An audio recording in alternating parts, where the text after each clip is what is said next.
hope in your holy word. I put my hope in your holy word. Just say, Jesus, you're my firm foundation. I know I can stand secure. Jesus, you're my firm foundation. I put my hope in your holy word. I put my hope in your holy word.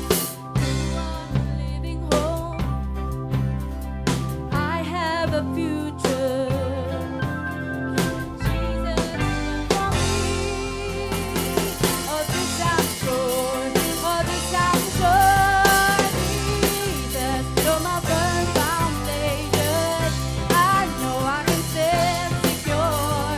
Jesus, you're my firm foundation. I put my hope in your holy word. I put my hope in your holy word. Say, Jesus, you're my firm foundation. I know I can stand secure. Jesus, you're my firm foundation.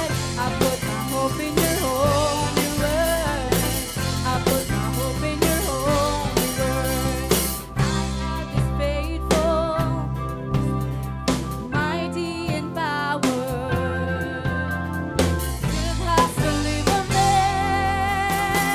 Oh, this I'm sure. Oh, this I'm sure. Jesus, you're my firm foundation. I know I can stand secure. We say, Jesus, you're my firm foundation. I put my hope in your holy word. I put my hope in your holy word. Just say, Jesus, you're my firm foundation. I know I can stand secure. Jesus, you're my firm foundation. I put my hope in your holy word. I put my hope in your holy word. Oh, hallelujah! You are our firm foundation, oh God. Hallelujah! Let's continue to praise the Lord because He is good. Hallelujah!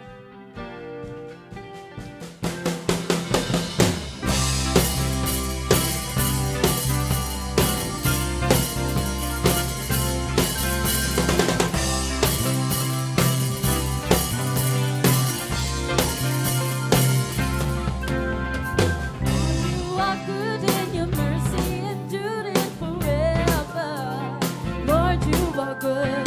Lord, you are good and your mercy enduring forever. Lord, you are good. Lord, you are good and your mercy enduring forever. Lord, you are good. Lord, you are good and your mercy enduring forever. People from every nation, people from every nation in the let's declare, generation from generation, we worship you. Hallelujah, hallelujah, we worship you for who you are. No, we worship you, we worship you. Hallelujah, hallelujah, we worship you for who you are. You are good. Sabay-sabay po nating awitin. Lord, you are good and your mercy enduring forever. Lord, you are good. Lord, you are good and your mercy enduring forever. Lord, you are good. Lord, you are good and your mercy enduring forever. Yes, you are, Lord. Lord, you are good and your mercy enduring forever. Let's declare, people from every nation and tongues, from generation to generation. Let's go! Worship you. Hallelujah, hallelujah, we worship you for who you are. Oh, we worship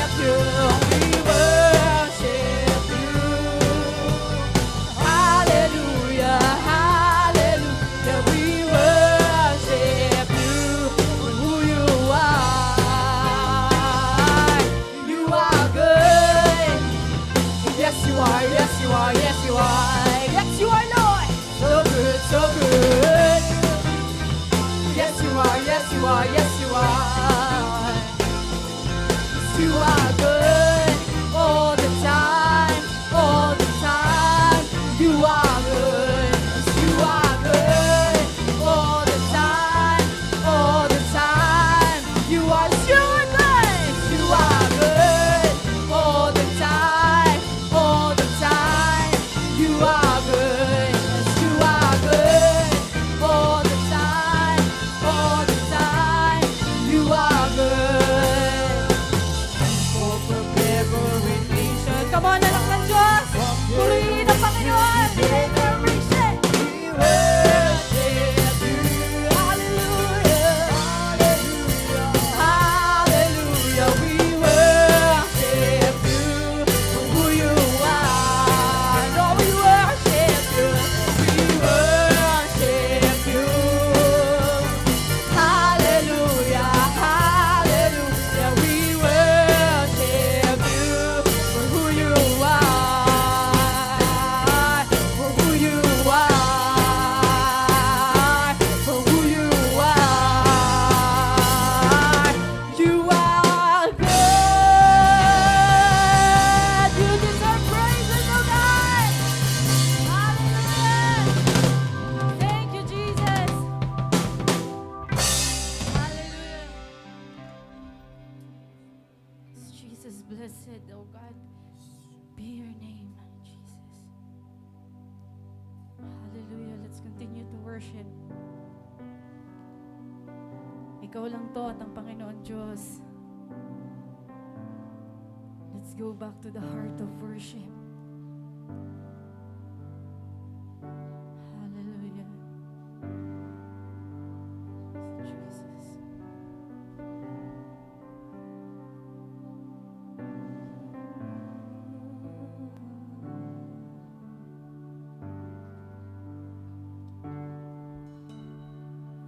Father in heaven, how we love you. We lift your name in all the earth. May your kingdom be established in our praises.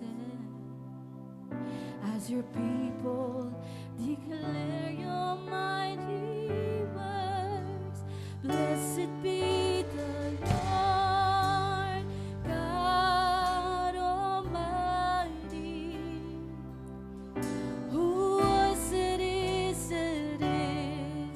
to come.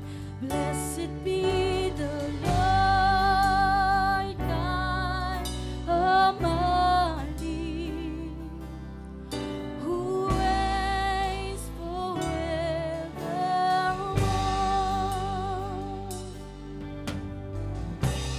Jesus. Father in heaven, how we love you. We lift your name in all the earth. May your kingdom be established in our praises. As your people declare your mighty ways, blessed be the Lord God Almighty, who was, it is to come. Blessed be the Lord God Almighty, who reigns forever.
feel the presence of the Lord.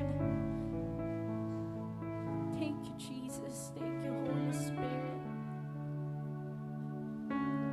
Hallelujah.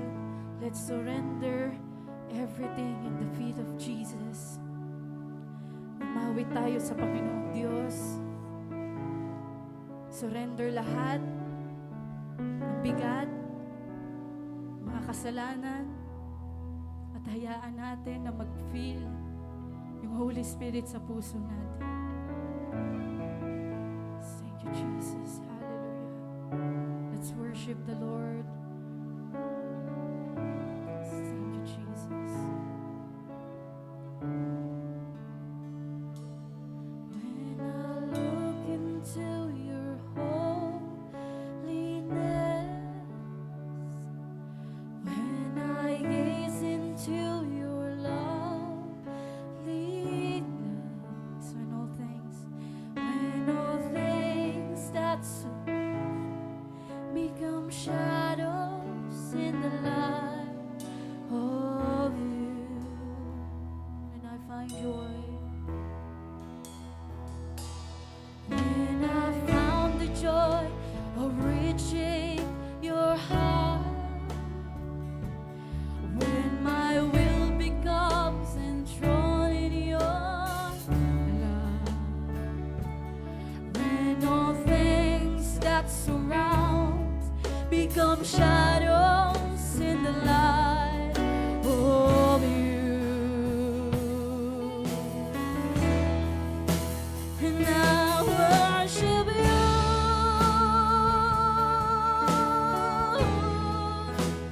I worship you.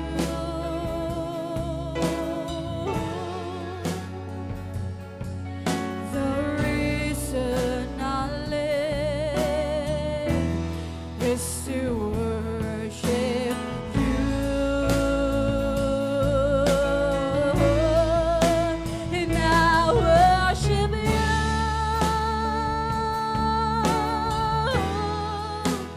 I worship you.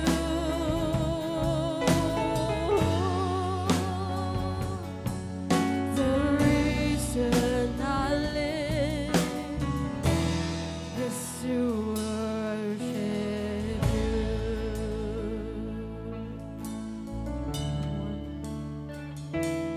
When I look into your holiness, when I gaze into your loveliness, when all things that surround become shadows in the light of you, and I find a joy, Lord. When I found the joy of reaching your heart, when my will becomes enthroned in your love, when all things that surround become shadows in the light of you. Come on, lift up your hands to the Lord. Let's worship the Lord. And I worship you.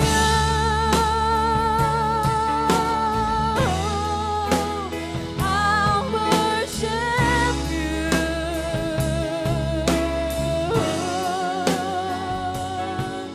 The reason I live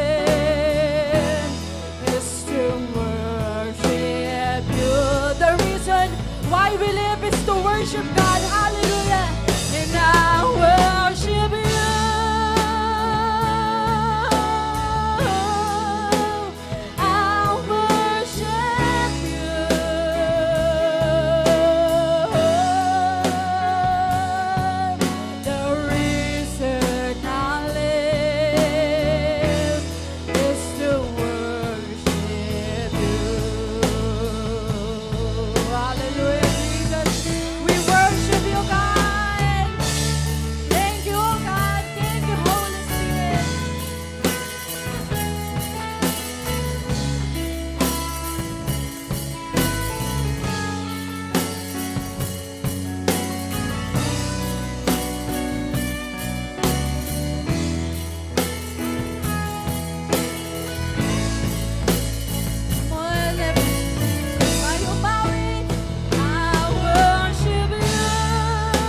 worship you.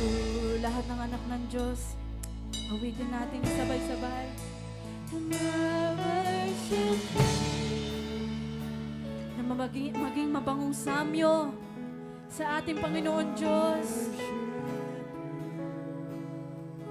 Oh, we worship you, God.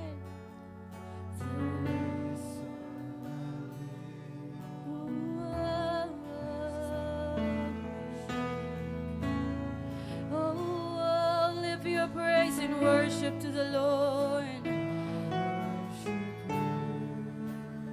I worship you. I worship you.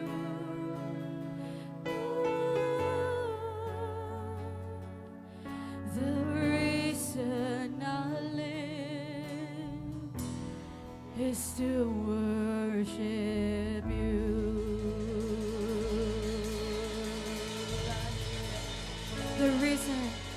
The reason I live, let's declare, is to worship you.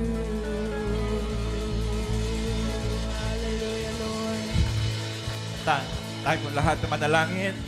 Panginoon, maraming salamat po, Panginoon, sa umaga pong ito na kami po, Lord, ay dinako po ninyo sa lugar na ito upang magpasalamat sa kabutihan po ninyo sa amin.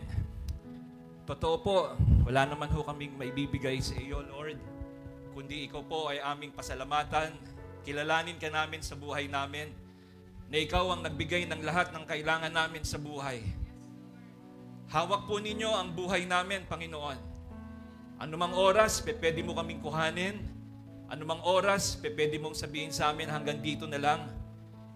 Pero Panginoon, alam namin na marami ka pang gagawin sa buhay namin. Ikaw ang nagdadagdag ng oras, ikaw ang nagdadagdag ng araw, ikaw ang nagdadagdag ng lakas sa buhay namin, Panginoon. Kaya naman sa umaga pong ito, aming Diyos, naririto po kaming lahat, umuulan man, pero hindi kami papayag na hindi kami magpapasalamat sa iyo, Panginoon. Kahit malakas ang ulan, hindi kami papayag, Panginoon, na hindi ka namin sasambahin. At hindi rin kami papayag, Panginoon, na kahit umuulan, ay hindi namin ibabalik sa iyo ang lahat ng papuri at pasasalamat sa buhay namin. Sa buhay ng aming mga anak, sa buhay ng aming asawa, sa buhay ng aming mga kapatid, sa buhay ng aming mga magulang. Sobra-sobra po, Panginoon, ang ibinibigay mo sa amin. Kaya naman, sa oras na ito, naririto kaming lahat, Panginoon. Sumasamba, kinikilala ka namin na ikaw ang lahat-lahat sa buhay namin, Panginoon. Salamat po sa pagpapagaling mo sa lahat ng aming mga karamdaman. Salamat din po sa pagbibigay mo po ng pagkain sa amin sa araw-araw. Salamat po sa pagbibigay mo po ng opportunity sa amin to do good, Panginoon, sa aming kapwa-tao. At Lord, sa umaga pong ito, gusto po naming sabihin sa iyo na napakabuti mo talaga sa amin, Panginoon. Kahit kami hindi nagiging matapat sa iyo kung minsan o madalas, hindi kami nagiging matapat sa iyo. Pero ang kabutihan mo po ay damang-dama namin. Tumatagos, Panginoon, sa buhay ng aming mga anak. Tumatagos, Panginoon, sa buhay ng aming asawa. Tumatagos, Panginoon, sa buhay ng aming mga kapatid. At tumatagos, Panginoon, sa aming kalusugan ang kabutihan po ninyo sa amin. Ama, sa iyo po lamang namin ibinibigay ang aming papuri, ang aming pasasalamat sa umagang ito, at wala kaming ibang Diyos na itataas kundi ikaw lang. Salamat po, Ama. Ito ang aming dalangin sa iyo sa pangalan ni Jesus. Ang lahat magsabi ng Amen. Amen. Hindi na po tayo makaupo, mga kapatid. O nga, alam nyo, meron kaming isang kanto nung araw na natandaan ko, maliit pa ako noon eh. Ewan ko lang. Pero alam na alam ni Kuya Nards to. Kasi, kumbaga mga sinaunan na tong kanta na to. Pero tingnan nyo yung katabi nyo kung masaya siya, nakatabi niya kayo ngayon. Tingnan nyo. Sabihin sa kanya, kapatid, hawakan mo siya doon sa balikat mo. Sabihin mo sa kanya, kapatid, pinapaalala ko sa'yo na ang mga pangako ng Diyos ay para sa iyo at para sa akin. Palakpakan natin ang Panginoon. Ayan, mga kapatid. Alam nyo, nung maliit pa ako, merong kanta na kinakanta palagi namin ni Pastor Greg, yung Pastor Carlos. Alam nyo yung kantang, Oh, I love you with the love of the Lord. Oh, I love you with the love of the Lord. I can see in you the glory of my King. Yes, I love you with the love of the Lord. Okay, Brother Epoy, pwede mo natin kantahin yan. Mga kapatid, pwede bang yung katabi nyo, kamayan nyo, pag tumayo, tapos yung nasa likod ninyo, pwede nyo rin bang kamayan siya? Sabi mo sa kanya, I love you with the love of the Lord. Ayan. Sige mga kapatid. 1, 2, 3. Kamayan nyo yung sila Let us greet them kahit maulan. Okay. Sabay-sabay. Oh, I love you with the love of the Lord. Oh, I love you with the love of the Lord. Yes, I love you. Yes, I love you with the love of the Lord. Welcome po kayo. And I can see in you the glory of my King. Yes, I love you with the love of the Lord. Let us sing one more time. Oh, I love you. Oh, I love you with the love of the Lord. Yes, I love you. Oh, yes, I love you with the love of the Lord. And I can see in you, and I can see in you the glory of my King. Oh, yes, I love you with the love of the Tagalog. Oh. Oh, mahal kita sa Panginoon. Oh, mahal kita sa Panginoon. At nakikita ko ang kabutihan niya. Oh, mahal kita sa Panginoon. Palakpakan natin ang Panginoon. Ayan, Pwede lang tayo makaupo, mga kapatid. It's so good to be in the house of the Lord again, mga kapatid.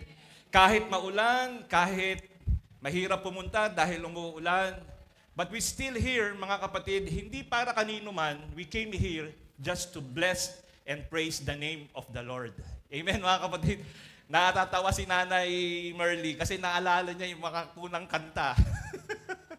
Ganon din si Nanay Jing, naalala niya yung mga unang kanta. Siyempre, si Kuya Nards, hindi niya makakalimutan yan, yung mga kanta na yan. Kasi alam nyo, mga kapatid, hindi pa yata ako pinapanganak niya mga yan, kanta na yan. Kaya naalala ko, ang kabutihan ng Panginoon, naalala ko every time noon, nung nasa Constellation pa kami, na every time na magsisimula yung gawain, kakantahin yan, dalawa lang yan. It's so good to be in the house of the Lord again. At saka, oh, I love you with the love of the Lord. Magkakamayan yon. Nung nandito na, iba na yung setup. Yung kanta, iba na. Salamat na, Panginoon. Pero ganun pa man, mga kapatid, ang pinakamahalaga, every Sunday, it is our way to show the Lord that we love Him. We recognize the goodness of the Lord sa buhay natin. Alam nyo, mga kapatid, gaano man kaliit ang mga bagay na binigay ng Diyos sa iyo, dapat marunong ka tayong magpasalamat sa Kanya. Hindi dahil sa may taong ginawa ang Panginoon. O may tao na ibinigay ang Diyos sa atin. Hindi yun Kumbaga, part na lang yon. Pero ang pinakamaganda is yung ikaw mismo, naalala mo yung Diyos sa buhay mo, na ang lahat ng bagay na nangyayari sa buhay mo, kontrolado ng Diyos. At lahat ng bagay na nangyayari o mangyayari pa lang, alam na ng Diyos yung gagawin niya para sa iyo.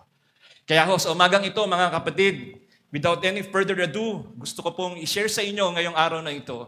Ano ba ang mga bagay na humahad lang sa iyo? Bakit napipigilan kang maglingkod sa Panginoon? If I'm going to ask you, mga kapatid, ano kaya ang mga dahilan? Bakit yung gigil mo, yung enthusiasm mo na maglingkod sa Panginoon, ano yung pumipigil sa iyo?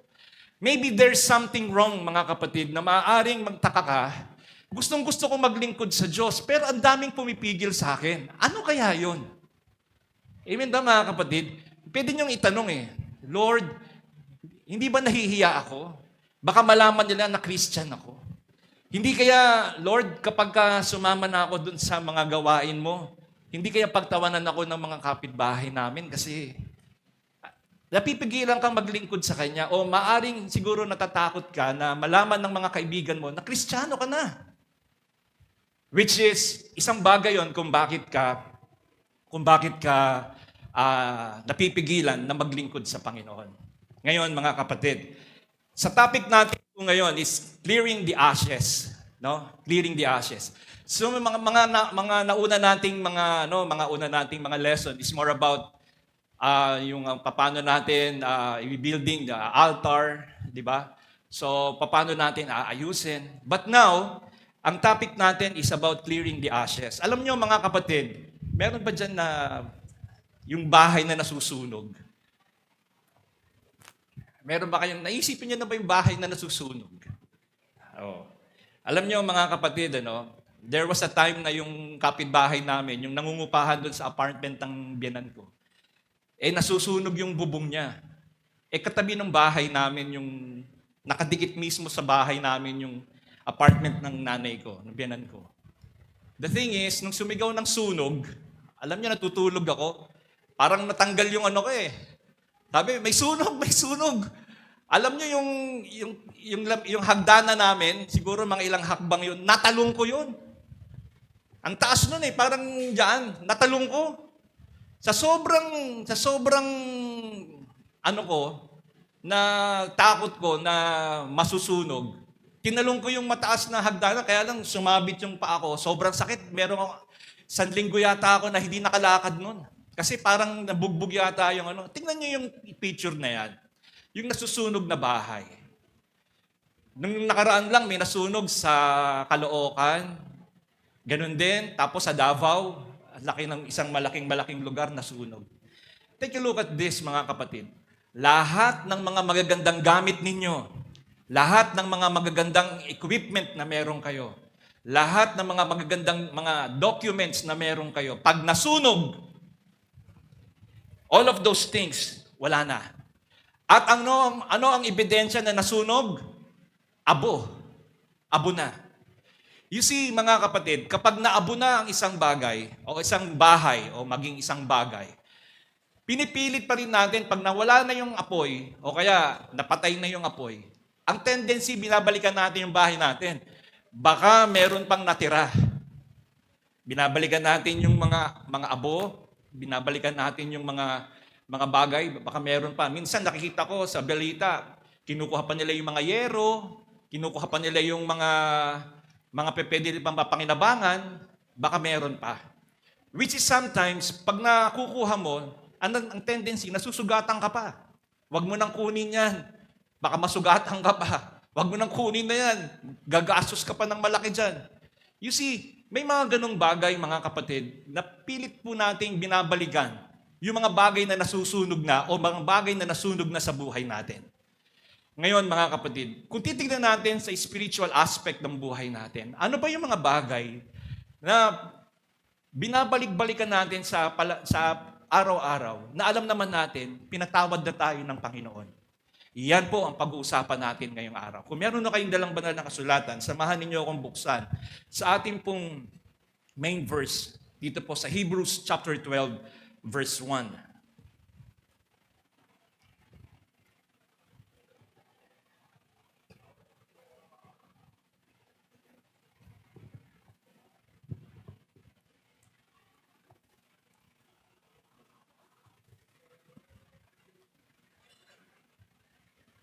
Tignan po. Tignan natin.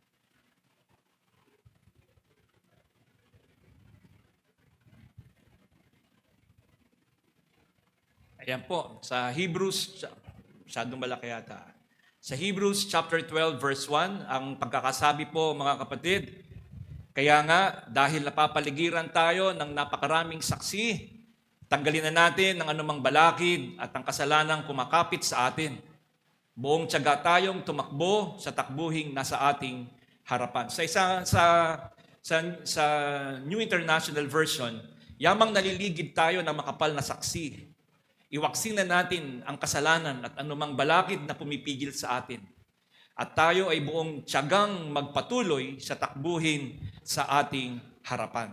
Kaya tatandaan natin, mga kapatid sa Panginoon, na ano kaya ang mga bagay na pumipigil sa atin sa paglilingkod natin sa Panginoon? Hindi ko alam sa inyo, pero ako alam ko kung ano yung mga bagay na pumipigil sa akin para lalo po akong maging mainit na maglingkod sa Kanya. Sabi po dyan ni Apostle Paul, kaya nga, hindi pala si Paul ang sumulat niya, no? Si Luke.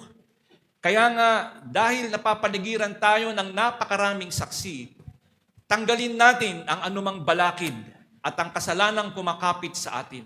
Buong tiyaga tayong tumakbo sa takbuhing nasa ating harapan. Abo ang natitira pagkatapos ng sunog, mga kapatid. O mga baga, abo rin pag masusunog o nasunog na ang isang bagay. Ito yung ebidensya na sunog na ang isang bagay. Ang abo ay maaring simbolo, ang abo ay maaring simbolo rin ng kasawian sa buhay ng isang tao. Maari ang abo ay simbolo din ng kalungkutan o sobrang paghihinagpis, sobrang kalungkutan, o pagsisisi naman sa kabilang banda.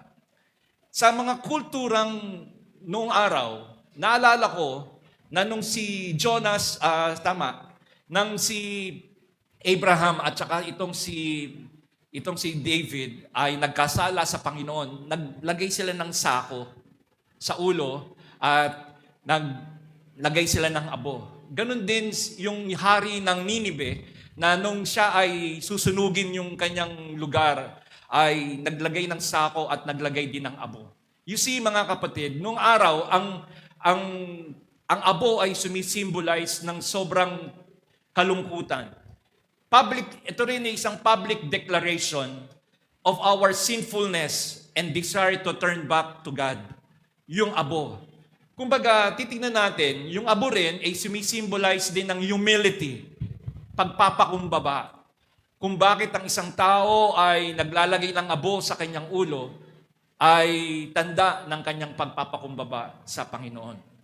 Mangyari, mga kapatid, maaring maraming mga Kristiyano ang ayaw pa rin umalis sa mga abo ng buhay nila. Maaring may mga tao na kumukuha pa rin, tingnan tulad ng sinabi ko sa inyo kanina, pag nasunog na yung isang bagay at tatapos na yung sunog, gagawin ng mga tao, babalik siya dun sa bahay nila at titignan pa rin niya kung ano yung mga bagay na pwede pa niyang mapakinabangan. Tulad ng bubungan, tulad ng bakal, o anumang mga bagay. Ngayon, mga kapatid, ano ba ang mga bagay na binabalik-balikan pa natin na alam naman natin sunog na yon sa buhay natin? At yung sunog na yon na bagay sa buhay natin, yun ang mga bagay na pumipigil sa atin para tuluyan tayong maglingkod ng may kahusayan sa Panginoon. Yung mga bagay na alam na nating pinatawad na tayo ng Panginoon, mga bagay na alam nating ayaw na ng Panginoon na hindi na natin ginagawa, pero binabalik-balikan pa rin natin yung bagay na yon sa buhay natin. Kaya nga mga kapatid, marami ang mga Kristiyano na ayaw pa rin umalis sa mga bagay na dapat ay nasunog na. Failures, disappointments, kasalanan na hindi nila makalimutan. May mga tao na gumagawa ng kasalanan sa kanya na noon, hanggang ngayon, hindi niya makalimutan. Papatawarin kita, pero pag ginawa mo yan, patay ka na sa akin. So, ibig sabihin, may mga bagay na ayaw nating alisin at patuloy nating binabalik-balikan sa buhay natin. At tawag doon, we are living in our own ashes, mga kapatid. We are still living on a particular memory na ayaw natin. Ayaw na natin, pero binabalik-balikan pa rin natin. You see, mga kapatid, hindi na napapanahon, hindi na siya applicable. Sabi ng anak ko, Daddy, sabi ko, anak, nung panahon namin, ganito. Tatandaan mo, anak, panahon namin, iba sa panahon nyo. Talagang iba, di. Kasi dati, typewriter lang kayo, di. Kami ngayon, computer na di. Dati game and watch lang kayo. Ngayon, hindi na di. Naalala nyo yung mga kasing edad ko rito, mas matanda. Dati game and watch lang eh. Pero ngayon, iba na. Nasa cellphone mo na, nandami ng laro ngayon. You see, mga kapatid, malayong-malayo na yung panahon natin ngayon sa panahon noon, nung araw. Pero pilit natin pinipilit natin ibalik yung dating panahon, which is sometimes those things are not applicable anymore sa buhay natin. Hindi na siya applicable. Dati, totoo lang sut-sut lang ng magulang. Shh, pasok. Alam na, pasok. Titig pa lang. Alam na, pasok na. Pag sumabat ka sa magulang nang may kausap, sumasabat ka sa usapan ng matatanda, paglabas nun, pag alis ng bisita, mamili ka na kung anong ipapalo sa'yo. Balis tambo, balis tingting, pamatpat, sinturon, mamili ka na. Pero ngayon, luwa na yung mata ng magulang. May bisita, sumasabat ka pa. Tinititigan ka na. Sumasalita ka pa rin. Di ba? Ngayon, titig lang, nakaluwa na yung mata ng magulang mo. Tinititigan ka na. Ayaw mo pa rin tumigil. Ibang-iba nun sa panahon natin ngayon. Alam ko, yung mga kasing edad ko rito, alam nila yan. Kasi ako, nagtsatsa din ako, mga kapatid. Hindi pa ako tinatamaan. Maatras na ako sa mama ko. Kaya, alam ko nun, tandang-tanda ako kapag pinapalo ako ng mama ko. Sige, salagin mo. Pag sinalag mo, dadami yan. Siguro may mga ganun din kayong mga strategies, di ba? Sige, salagin mo. Pag sinalag mo, dadami. Ayun. Kaya let go na lang. Oh. You see, mga kapatid, sa panahon natin ngayon, ano may yung mga bagay na dapat mong itinapon na at mga bagay na dapat mong itapon na sa buhay mo na hindi mo na dapat damputin pa sa buhay mo. Those things na alam mong hindi magiging pakinabang sa'yo, kundi magiging pabigat na sa buhay mo. Mga bagay na alam mong hindi na applicable sa buhay mo, pero pilit mo itong kinukuha at pilit mo itong ginagamit. Sa Amerika, meron siyang tinatawag na hoarding. Yung mga hoarders, tinatampak nila lahat yung mga bagay sa bahay nila, hanggang sa dumami na ng dumami, hanggang sa yung bahay nila parang basurahan na. Pero sa kanila, ano yun? Ano tawag ba rito? Kayamanan yun. Pero tatandaan natin, mga kapatid, hindi lahat kayamanan sa buhay natin. Yung iba, pabigat sa buhay na natin. Kailangan, pagka New Year, eto, pamimigay ko na to. Eto, meron sa atin, may mga sentimental value sa atin, wasak-wasak na. Hindi ko to ibibigay. Okay to. Mga, talagang durug-durug na. Kasi naalala ko pag may nagbigay sa akin yan eh. Kaya ayaw mo pa rin bitawan sa buhay mo. Meron tayong mga kasalanan sa buhay natin na ayaw natin talagang iwanan sa buhay natin. Darling sin ang tawag doon. Binibaby natin. Lord, sa'yo na lahat to. Ayoko na neto. Wag lang to sa Lord. Sa akin na lang to, Lord. Sa akin na lang to. Hindi pwede, mga kapatid. Kailangan ibibigay natin. We need to surrender everything sa Panginoon. Ngayon, mga kapatid, how are we able to recognize the things that holds us back? Paano natin malalaman yung mga bagay na sa atin ay pumipigil? Sabi ko nga sa inyo, hindi lahat ng bagay ay kasalanan. Kundi, merong mga bagay sa buhay natin na pabigat. Alam niyo mga kapatid, naalala ko si Apostol Pablo, yung natutulog daw sa church. Sa tutulog habang nagpipreach, nakakamatay. Alam niyo yun? Yung natutulog habang nagpipreach, nakakamatay. Kasi si Eutychus, habang nagpipreach si Apostol Paul, nalaglag sa 3rd floor, patay. Mabuti na lang, nandun si Apostle Paul at pinag-pray siya, nabuhay siya. Kaya mga kapatid, mag-ingat kayo, malamig ngayon, baka makatulog kayo. Malamig ngayon, baka makatulog kayo. Ayan. Mga kapatid, paano natin marirecognize yung mga bagay sa buhay natin na dapat hindi na natin binabalikan? Not everything that hinders sin is sin. Not everything that hinders is sin. Some things are just weight Bigyan ko kayo ng sample mga kapatid. Ganito. Hindi lahat ng kasalanan hindi lahat ng kasalanan galing kay Satanas. Tingnan nyo sample lang kayo. Pag natanggal ka sa trabaho, tatanong mo, ba't ako natanggal? Kasi late ako palagi. Lumalaban ako sa boss ko. Nakipag-away ako sa kasamahan ko sa trabaho. Kinukuha ko yung mga gamit sa kumpanya namin. Nung tinanggal ka, sabi mo, Lord, ang bigat naman ng pagsubok mo sa akin. Hindi si Lord ang may gawa nun. Ikaw ang may gawa nun. Bakit mo sisisihin si Lord sa bigat ng problema binigay sa'yo? Ikaw ang gumawa nun, hindi siya. Kaya minsan, napagkakamalan natin.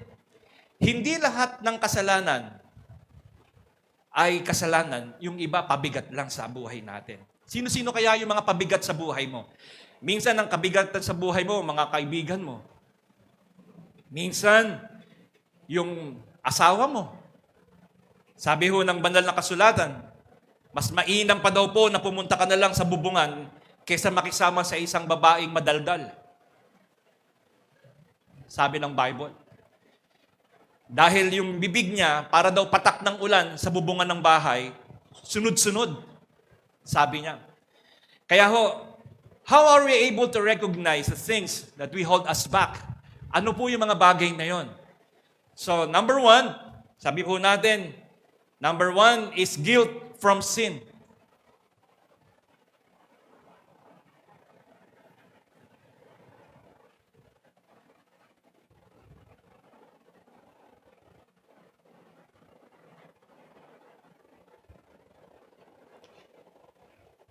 Sabi ho natin, ano ho ba yung mga bagay na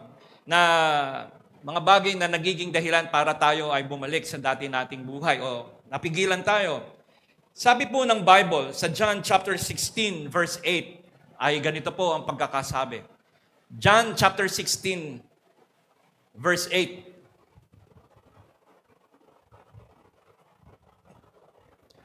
Sabi po, pagdating niya ay kanyang patutunayan na mali ang mga taga-sanlibutan tungkol sa kasalanan, tungkol sa katwiran, at tungkol sa paghatol ng Diyos.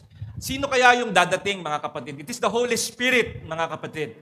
It is the Holy Spirit who will come sa atin. Patutunayan niya na mali ang taga-sanlibutan at tungkol sa kasalanan, tungkol sa katwiran, at tungkol sa paghatol ng Panginoon Diyos. Mga bagay na dapat nating alisin sa buhay natin, mga kapatid. Ano kaya ito, mga kapatid? It is the conviction of the Holy Spirit. Ang conviction ng banal na Espiritu na nagtutulak sa atin. Na nagtuturo sa atin, huwag mo nang gawin yan.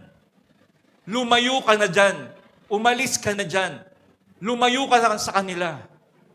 Kaya tatandaan natin, mga kapatid.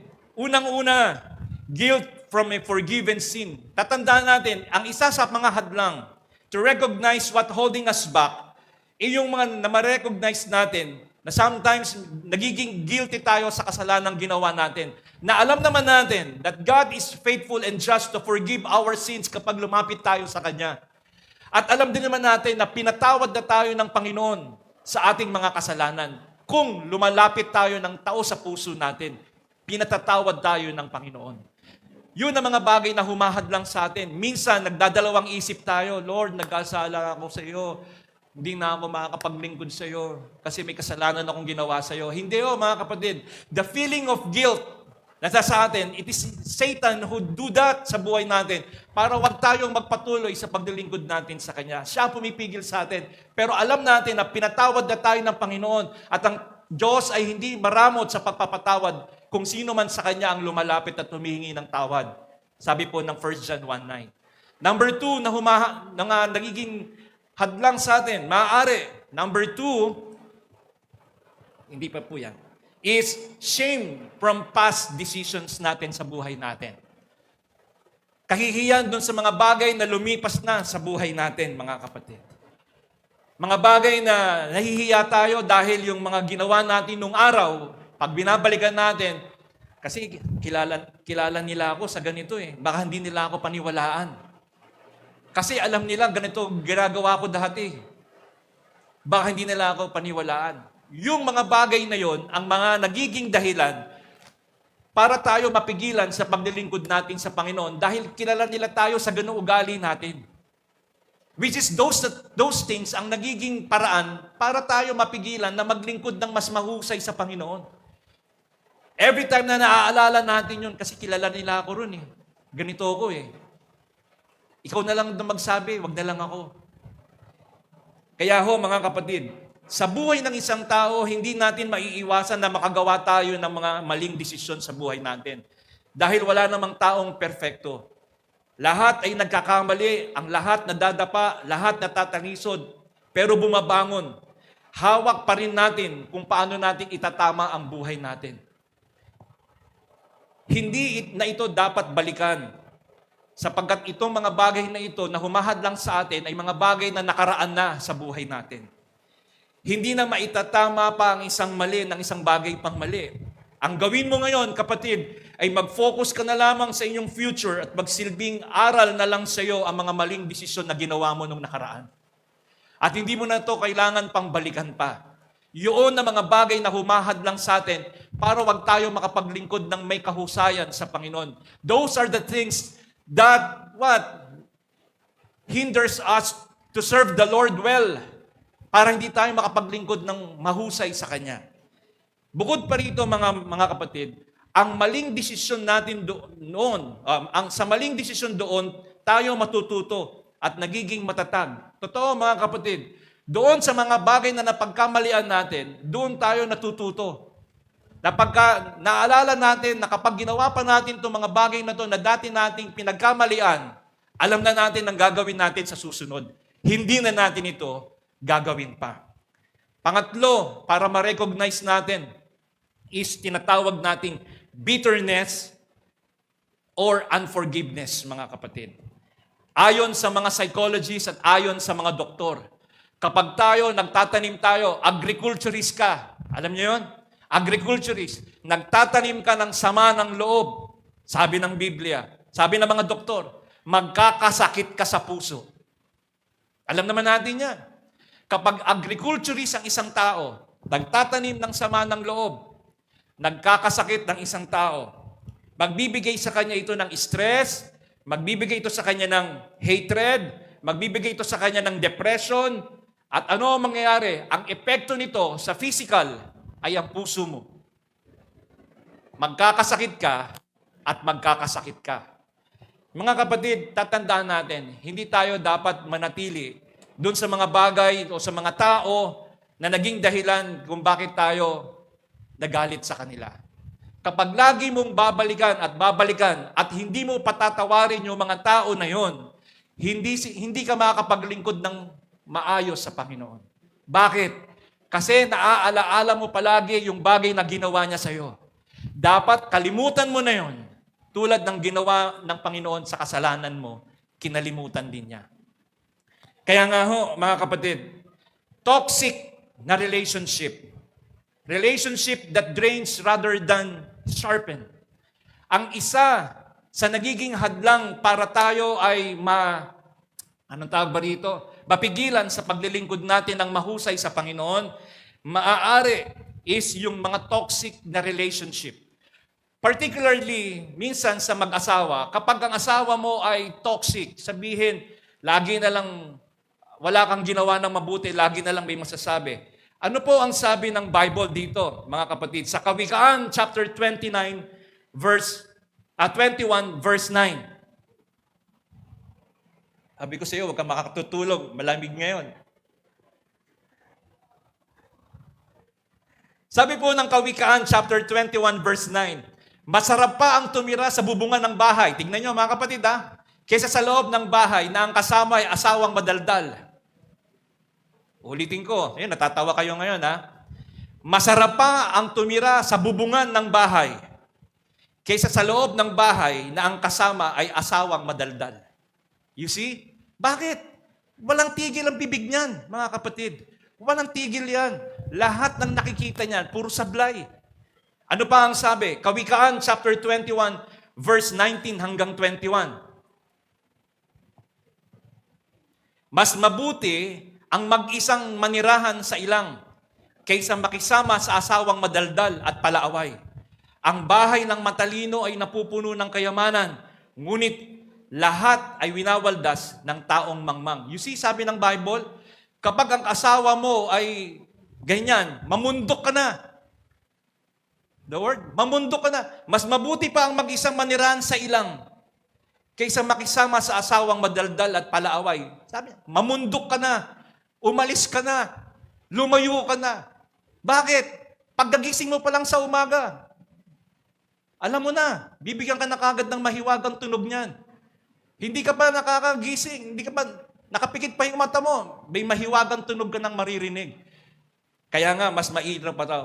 Yan, marirecognize natin, yung mga bagay na pwedeng humadlang sa atin. Lord, bakit ganito? Naglilingkod naman ako sa iyo, yung asawa ko, bakit walang preno yung bibig nito, Lord? Lord, tulungan mo naman ako. Okay? Minsan, para wag na lang, para mapigilan ka, saan ka na naman pupunta? Alis ka na naman? Bibig nun, talagang, alis ka na naman. Kaya ang gagawin mo, sige, Lord, di na lang muna ako atin kasi magagalit na naman yung misis ko eh. You see, mga kapatid, those are the things na pwedeng humadlang sa'yo. Ano pa po? Sabi natin, nagsisimula ito sa masaya, pero dahan-dahan pumapasok ang kontrol ng selos, manipulation, at nararamdaman mong napapagod ka na. Palagi kang kinakabahan o maaring nararamdaman mong ikaw palagi ang nagsasakripisyo. Siguro tanungin mo ang sarili mo, ito ba ay tunay na pagmamahal o natatakot ako mag-isa? Kaya ganon. Wala nang sustansya, lagi kang inaaway, wala nang sustansya yung mga sinasabi niya sa iyo. Iyan ang mga nakakahadlang. Bukod pa rito, mga kapatid, meron pa, number 5, past blessings. Yung mga nakaraang pagpapala. Ang sabi po ng Isaiah chapter 43 verse 18 to 19. Ito ang sinasabi niya, ilibing mo na sa limot at huwag mo nang alalahanin pa ang mga nangyari noong unang panahon. Masdan mo, ako ay gagawa ng isang bagong bagay na nagaganap na. Hindi mo pa ba makita? Gagawa ako ng isang daanan sa gitna ng disyerto at magkakaroon ng ilog sa lugar. Ito ang sinasabi niya, ilibing mo na sa limot at huwag mo nang alalahanin pa ang mga nangyari noong unang panahon. You see, mga kapatid, minsan sa ganda ng trabaho natin at ngayon wala na tayong trabaho, binabalikan pa natin yung mga bagay na, alam mo, ganyan kami dati. Dapat ganito, ganyan. Hanggang sa dumadating yung time na hindi mo alam, nakakasakit ka na pala sa ibang tao because of your past blessing, hindi ka pa rin makaalis doon noong araw. Noong pa yun. Naaalala mo pa noong araw yung ganon, which is sometimes hindi na applicable sa buhay natin ngayon, mga kapatid.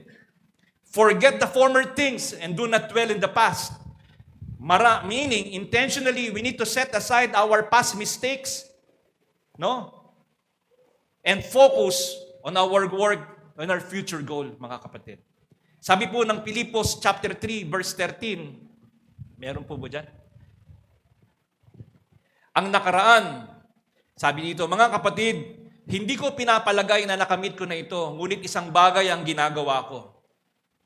Na habang nililimot ko ang nakaraan ay sinisikap na marating ang layuning nais kong makamtan.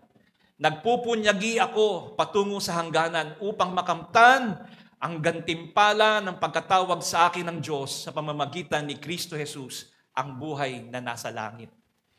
Mga kapatid, hindi ko ipinapalagay na nakamit ko na ito. Ngunit isang bagay ang ginagawa ko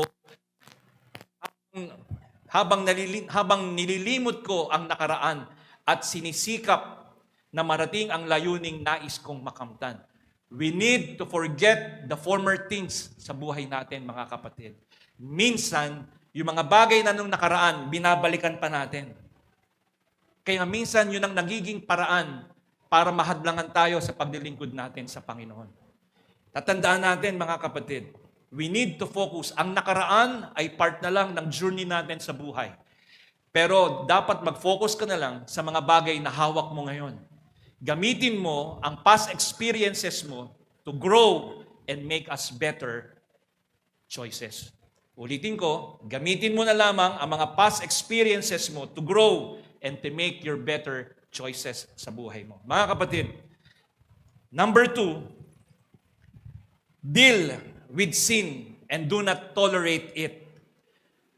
Paano natin malalaman na yung mga abo sa buhay natin ay patuloy pa rin nating tinatapakan at nananatili tayo doon sa mga abo ng luma nating buhay? Ulitin ko mga kapatid, yung abo ay sumisimbolo ng kalungkutan, sumisimbolo ng paghihinagpis,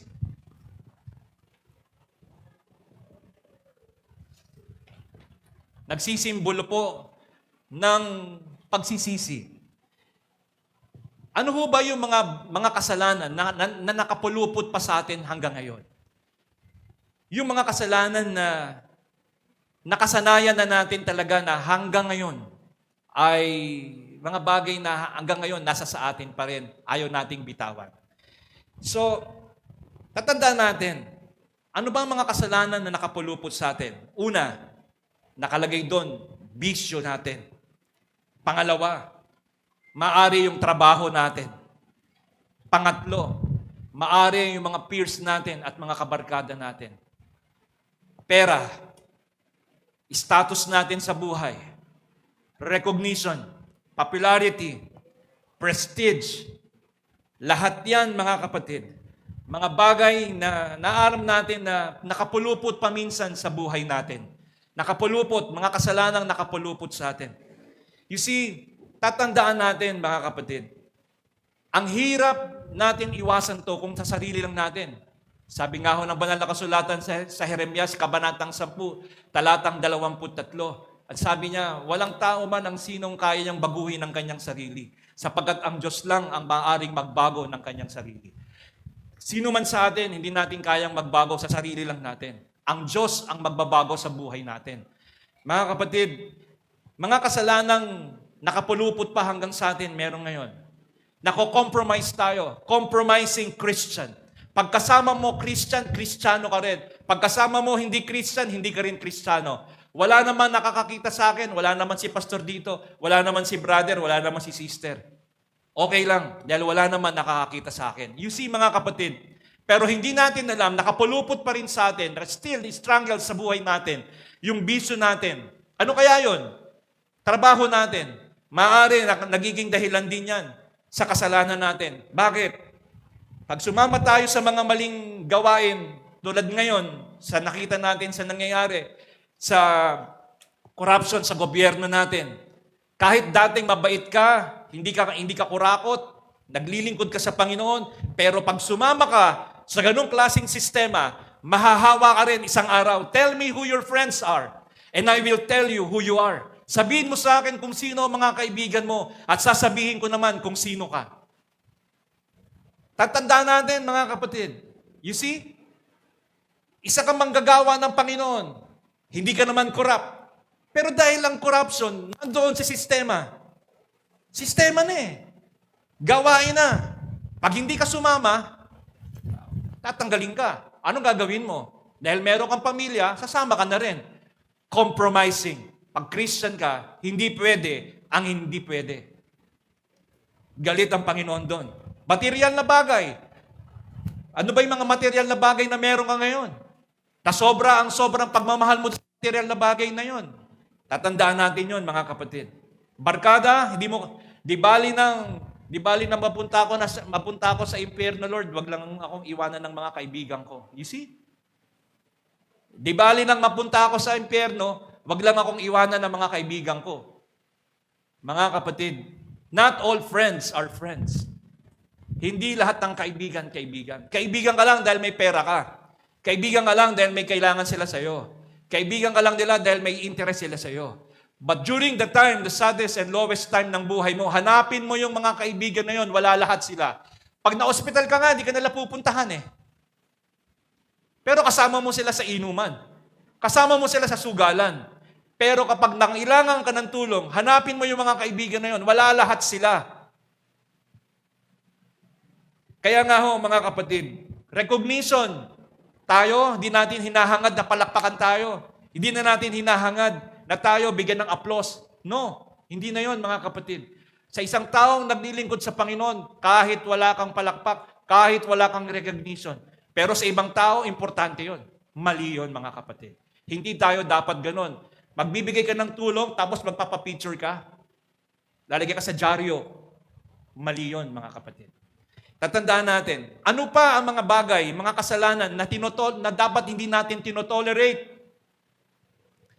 Mga bagay na dahan-dahan, hindi natin namamalayan, banayad lang sa umpisa, but it grows aggressively, mga kapatid. Number 1, lack of prayer. Dati, nananalangin ka, umaga, tanghali, gabi, pati sa pagkain. Ngayon, hindi na. Kumbaga, nagkukulang ka na sa pananalangin. Mga bagay na hindi mo napapansin, dahan-dahan, pero bandang huli, hindi mo napapansin, aggressive yan. Number 2, half-hearted praise. Dati, mainit ka nagpupuri sa Panginoon. Ngayon, hindi ka na mainit magpuri ngayon sa Panginoon. Dati, nauunahan mo pa ako sa simbahan, pero ngayon, okay lang na malate ka na. Number 3, mga kapatid, habitual missing church. Hindi ka na dati noon, hindi ka pumapayag na hindi ka magsisimba. Hindi ka pumapayag. Pero ngayon, pumapalya ka na. Okay lang yun, next time na lang.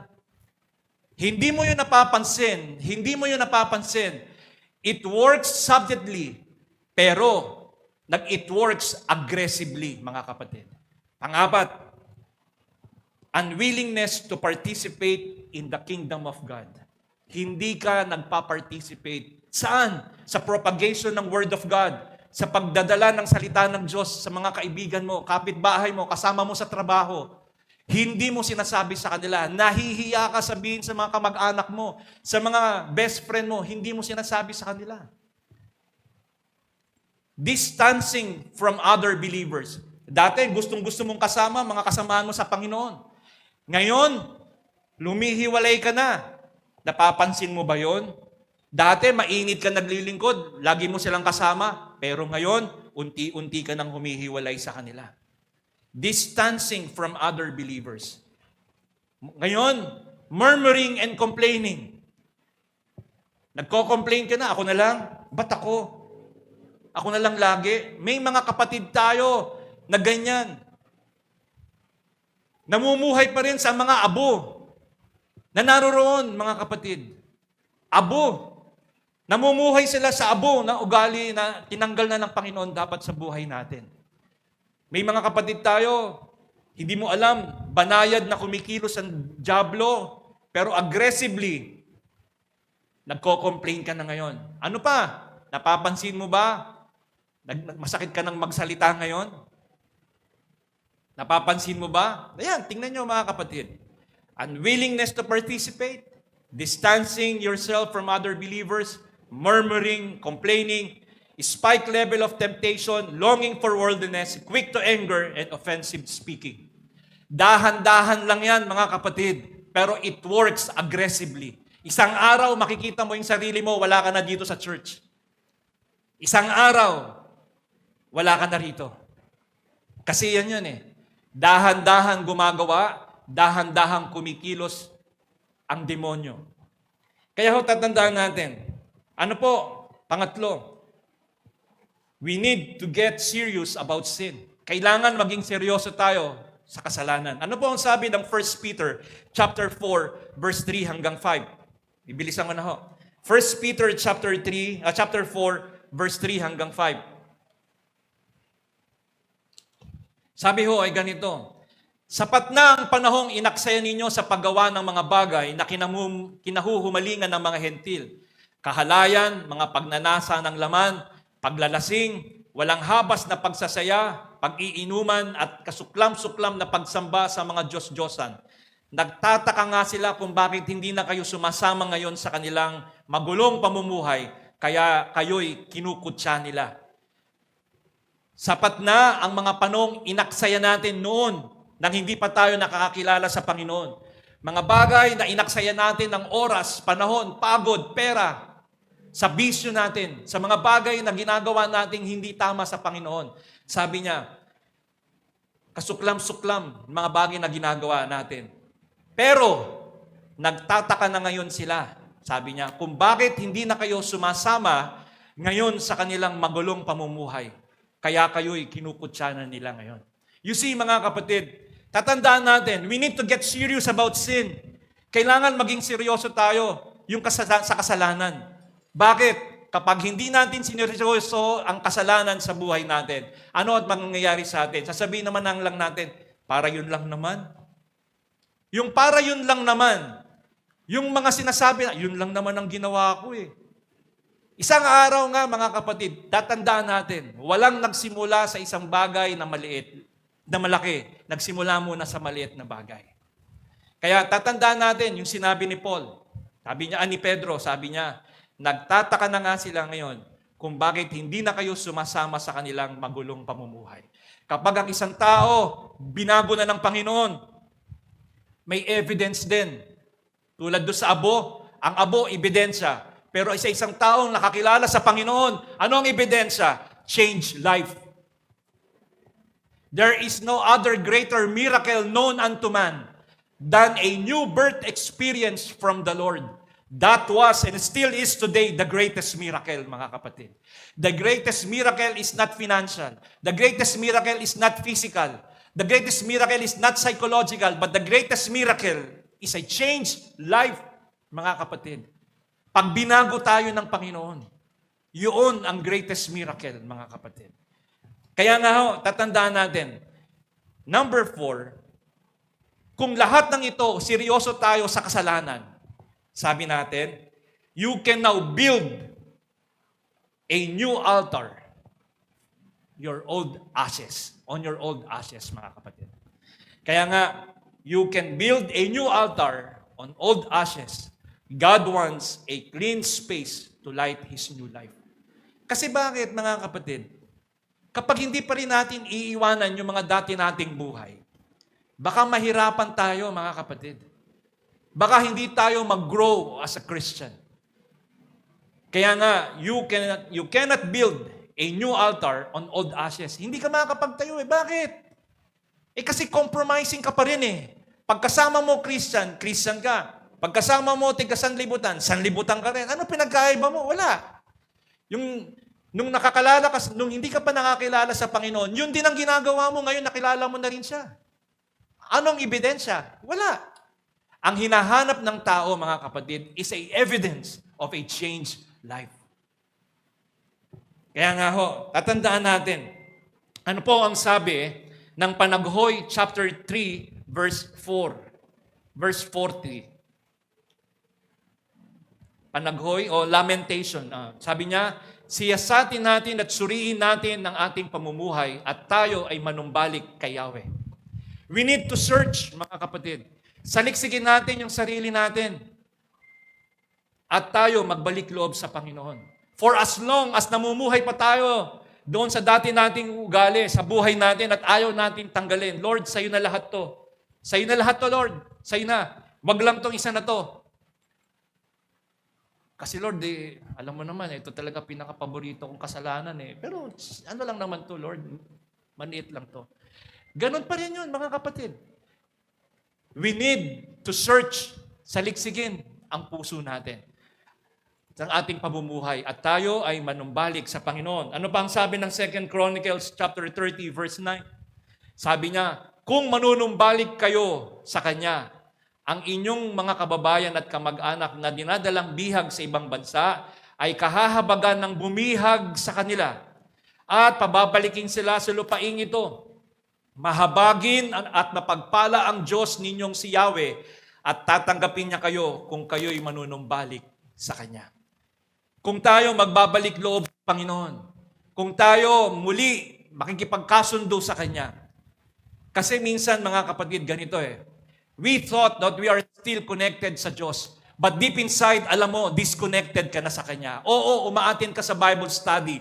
Oo, dumadalo ka sa mga gawain. Oo, wala kang palya sa loob ng church. But deep inside in your heart, alam mo, disconnected ka pa rin. Kasi meron ka pa rin bagay na ginagawa sa Panginoon na hindi tama. You still, alam mo sa loob ng puso mo, na kahit umaattend ka sa mga gawain, you make yourself active. But deep inside, you still disconnected sa Kanya. Ganun mga kapatid.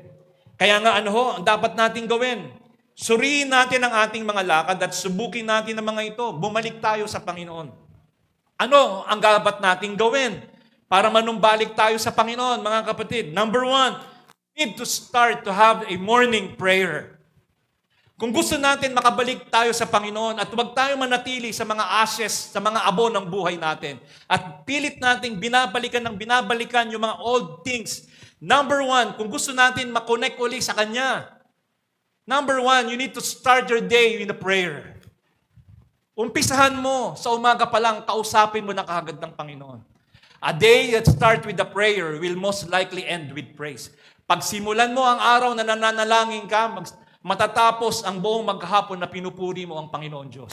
Number 2, take time to read the Bible. If you want to be connected again to the Lord, take time to read His Word.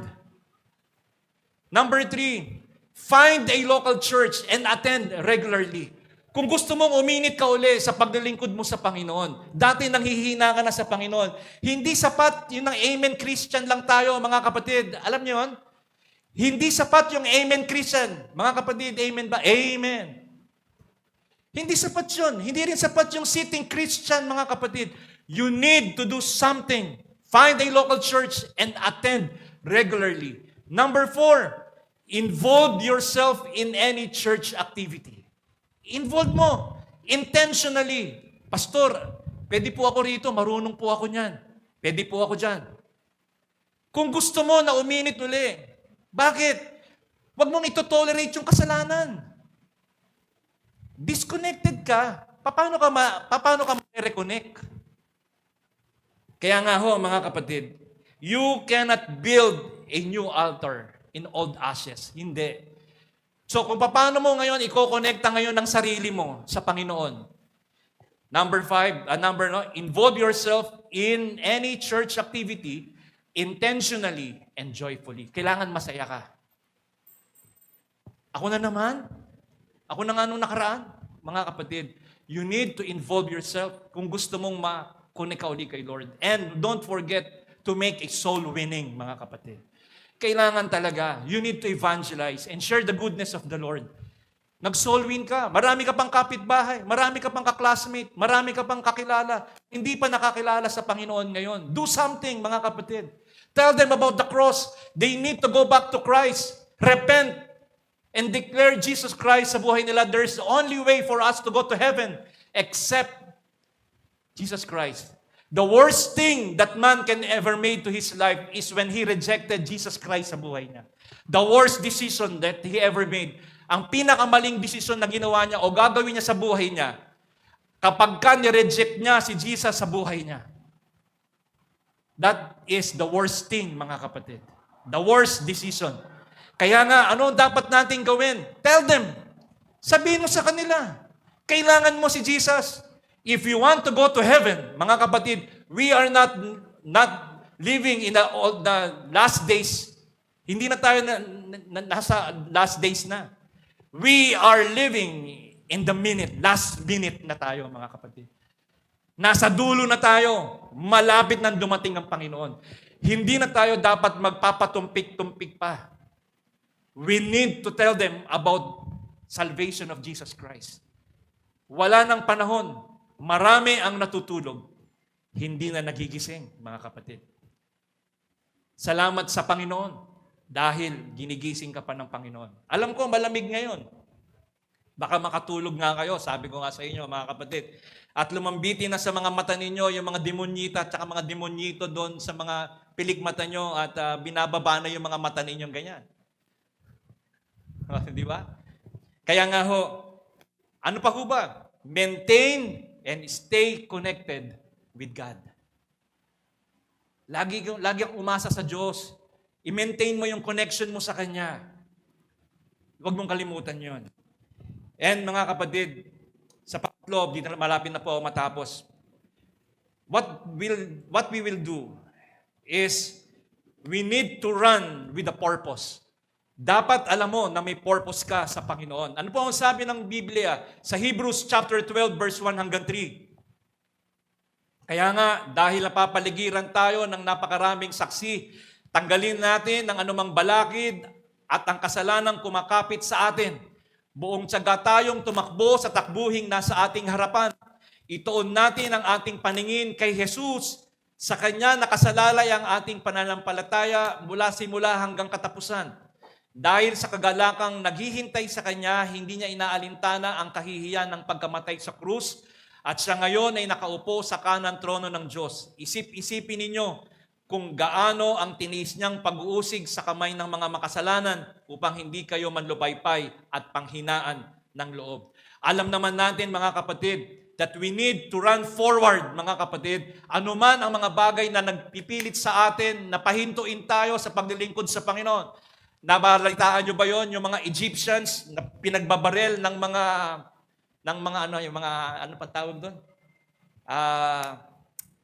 Yung mga terorista doon sa Middle East, ISIS. Ilan sila? 20 na mga Egyptian. Pinagbabaril sila. You see? Bakit? Hindi nila tinatuwa si Jesus. Tayo ganun din mga kapatid. When things are falling apart, do not stop doing what you're supposed to do. Kung dumadating man yung mga pagbagsak sa buhay natin, hindi tayo dapat duminto sa paglilingkod sa Panginoon. Ang tendency kasi natin ng mga tao, kapag nararanasan na natin ang bagyo sa buhay natin, ang casualty natin is our faith. Our faith is the storm of life natin. Instead na ang bagyo ang bitawan natin, ang binibitawan natin, yung pananampalataya natin pag dumadating tayo sa pabigat na problema ng buhay natin. Instead na yung problema ang bitawan natin, ang binibitawan natin yung pananampalataya natin sa Panginoon. Nagdududa tayo na may kayang gawin ng Panginoon Diyos sa buhay natin. Lord, kasi sobrang hirap na ito eh. Kaya nga ngayon mga kapatid, tatanong nyo kayo, humihinto ka na sa pagdalo sa church dahil ang sabi mo, matindi ang problema mo. Anong sagot dapat? Kayo sumagot. Pangalawa, humihinto ka na ngayon sa pagsaserve mo dahil ang sabi mo, ang bigat rin ng problema mo. Ano ang dapat gawin? Sagutin niyo mga kapatid. Pangatlo, humihinto na ako sa training ko kasi ang sabi mo, ang hirap eh. Ano ang dapat gawin? Kay bala. Sagot niyo mga kapatid. When things are falling apart, the reality is, do not quit. Keep reading the Bible. Serving Him. Keep worshiping. Keep on knowing God in your life. Don't stop. Huwag mong sukuan. Huwag kang pumayag. Kahit mahirap ang paglilingkod sa Panginoon, pilitin mo. Maglingkod ka pa rin sa Kanya. Don't stop, mga kapatid. God told me to tell you, just don't give up. Huwag kang sumuko. Pinagtatawanan ka ng kaibigan mo. Ano ngayon? Hindi mo naman ako. Nangyari sa akin yan, mga kapatid eh. Sa Constellation, pinagtawanan ako ng mga kaibigan ko. Kasama ko si Pastor Carlos, dala ko yung Bible, dala ko yung bag niya. Sabi ng mga kaibigan ko, nakaupo sila dun sa poste. Hallelujah! Sabi sa akin. Tatawanan sila. Bakit, mga kapatid? Ba't ko'y kakahiya? Sabi nga ng kapatid na Omeng, naalala ko, lagi niya sinasabi sa amin, sa aming fellowship. Mga kapatid, bakit ngayon mahihiya? Samantalang noong araw, pag gumagawa tayo ng masama, hindi nga tayo nahihiya. Ngayon, nandito na tayo sa bangketa.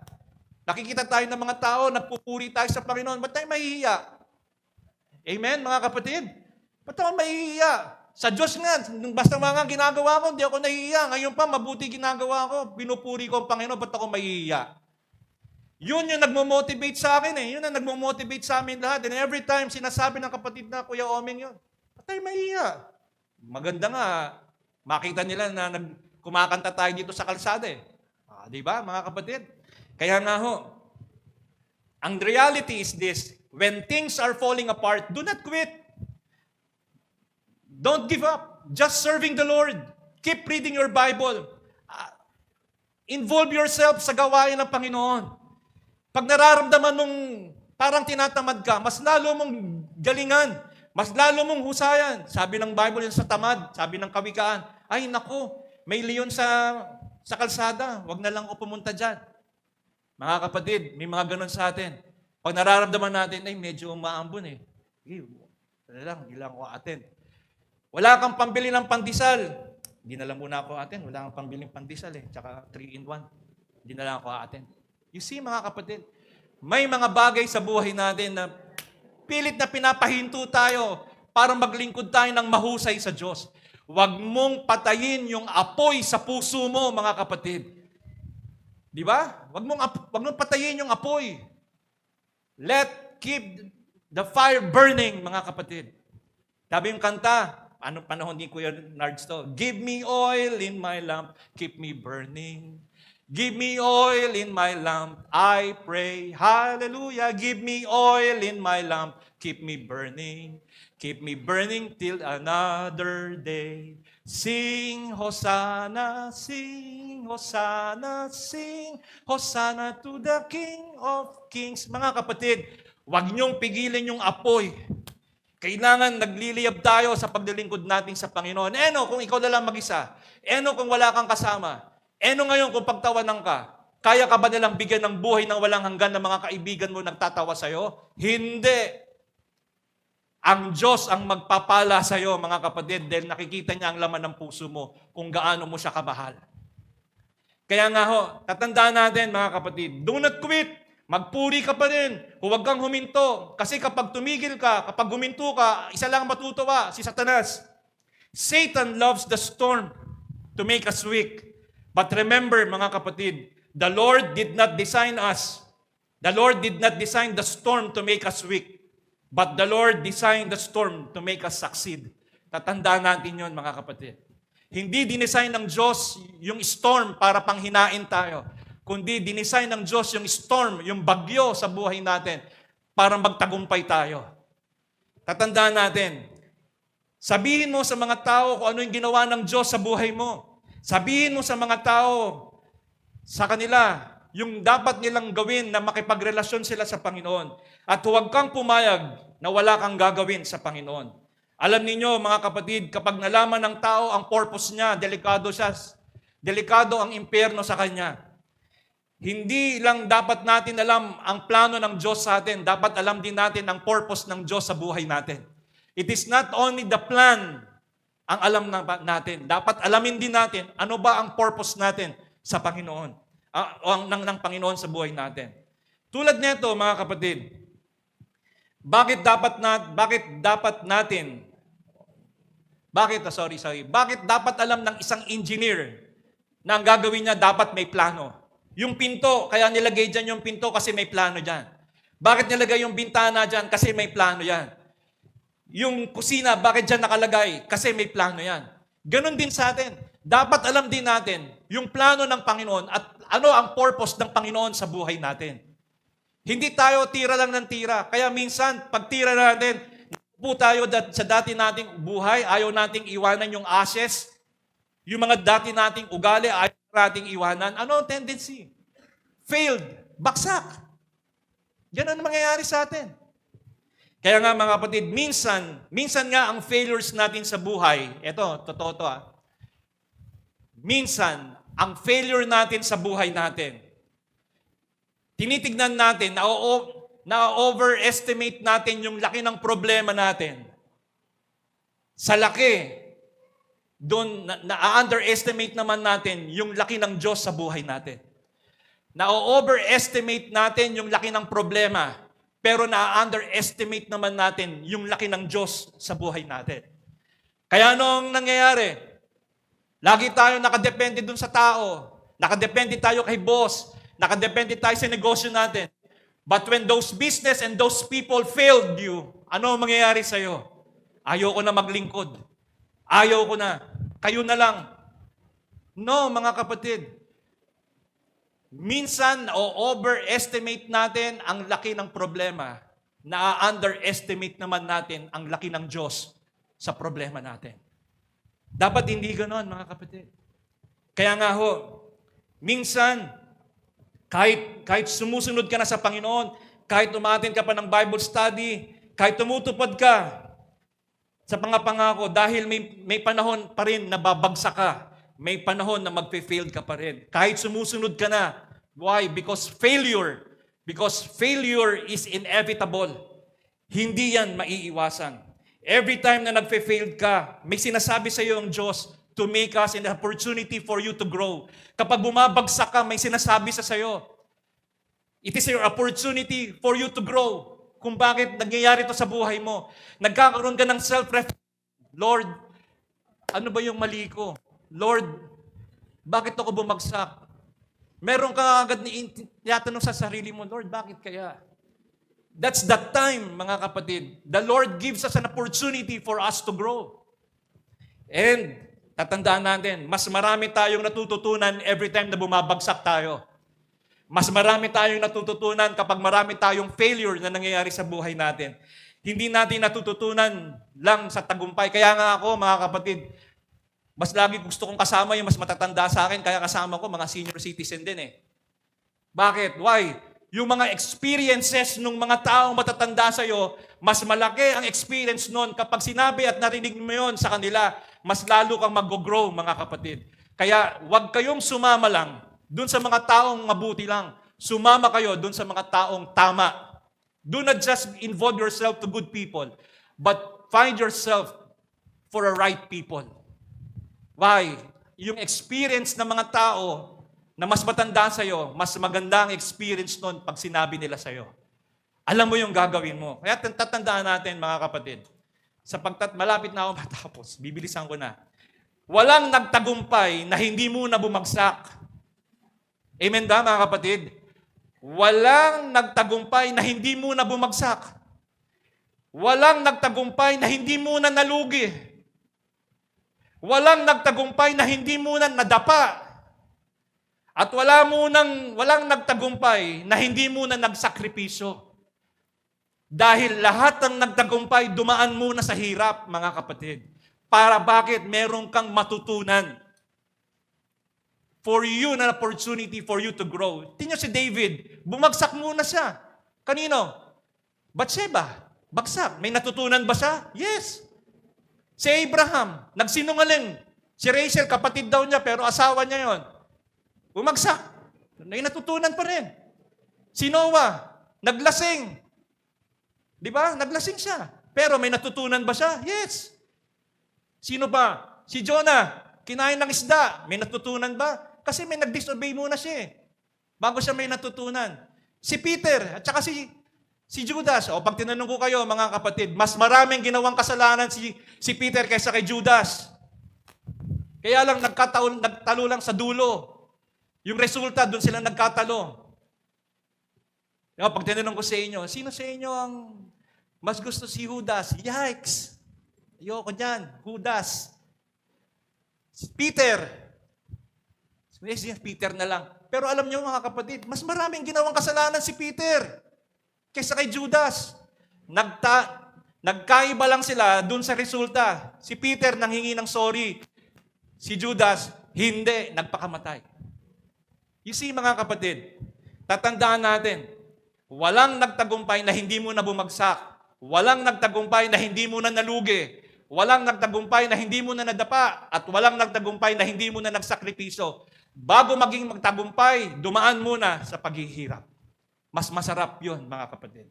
Last but not the least, mga kapatid, the fire can fall again.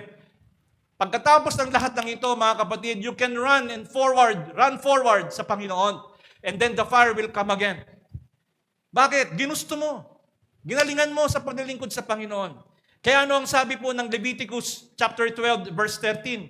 Ang apoy sa altar ay dapat panatilihing nagniningas. Ito'y dapat gatungan tuwing umaga.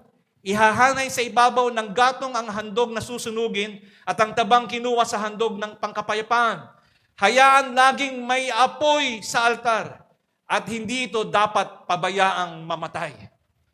Kailangan lagi tayong nag-aapoy, mga kapatid. Kailangan panatilihin natin yung init ng ating paglilingkod sa Panginoon. Huwag tayong mai-interrupt, mai-intimidate doon sa mga bagay na maaring maging dahilan na huminto tayo sa paglilingkod sa Panginoon. Wala na tayong pera, wala na tayong pagkain, hindi na ako makapag-aral, may babayaran akong ganyan. Hindi muna ako maglilingkod, hindi muna ako a-attend, hindi muna ako sasama sa kanila. It should not be like that, mga kapatid. Mali. Mas lalo mo aggressively involve yourself. Aggressively, intentionally. Lalo mong hanapin ang Panginoon. Kaya ano sabi niya, ang apoy sa altar ay panatiling nagniningas. Keep the fire burning, mga kapatid, sa puso natin. Baka pag dumating na yung time, na yung storm sa buhay natin, huminto na tayo sa paglilingkod natin sa Diyos.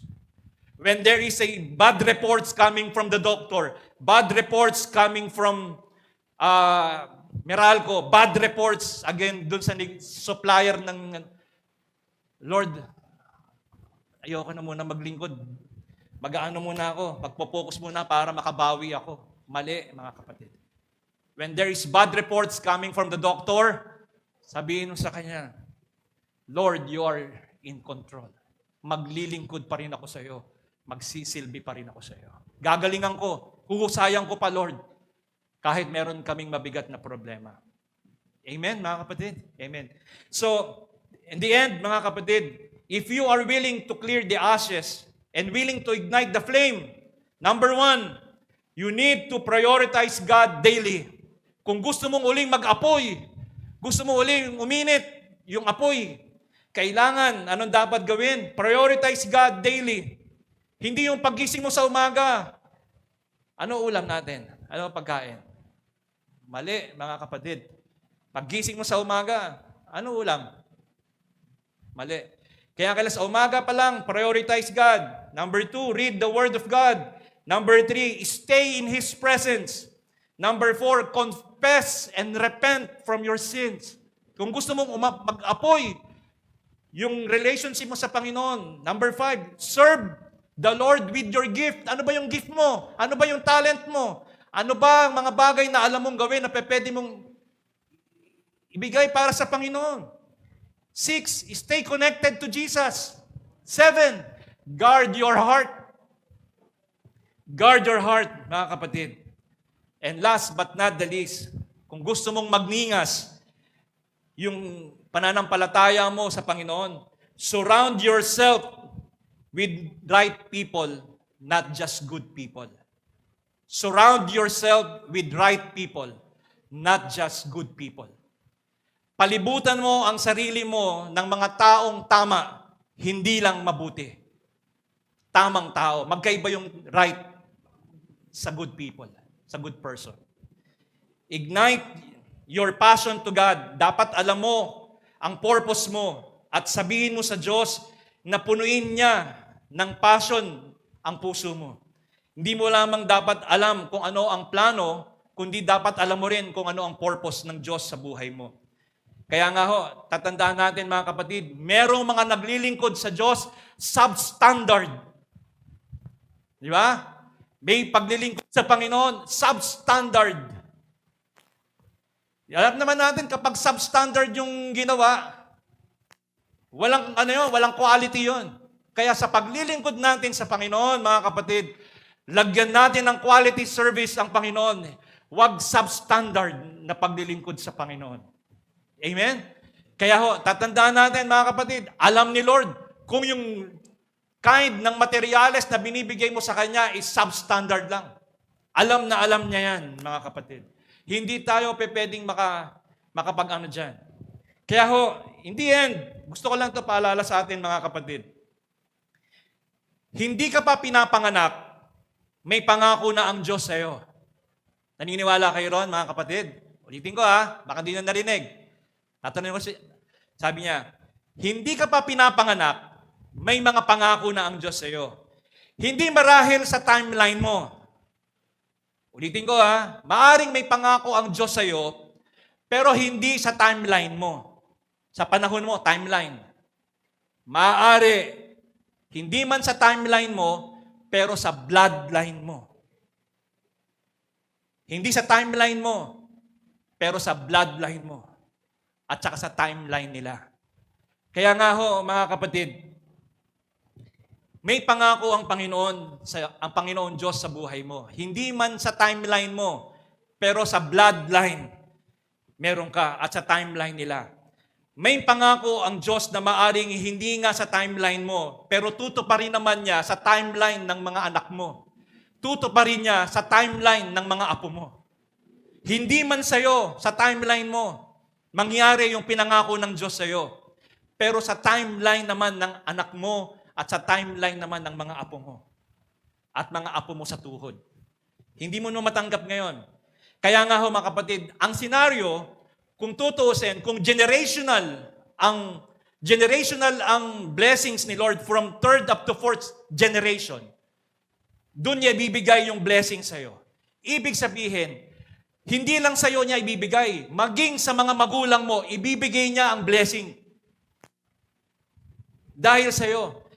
The word, tatagos sa mga anak mo, tatagos sa mga apo mo, ang pagpapala ng Diyos na dapat sa'yo lang, pero tatagos sa kanila dahil minahal mo yung Diyos sa buhay mo. Amen, mga kapatid?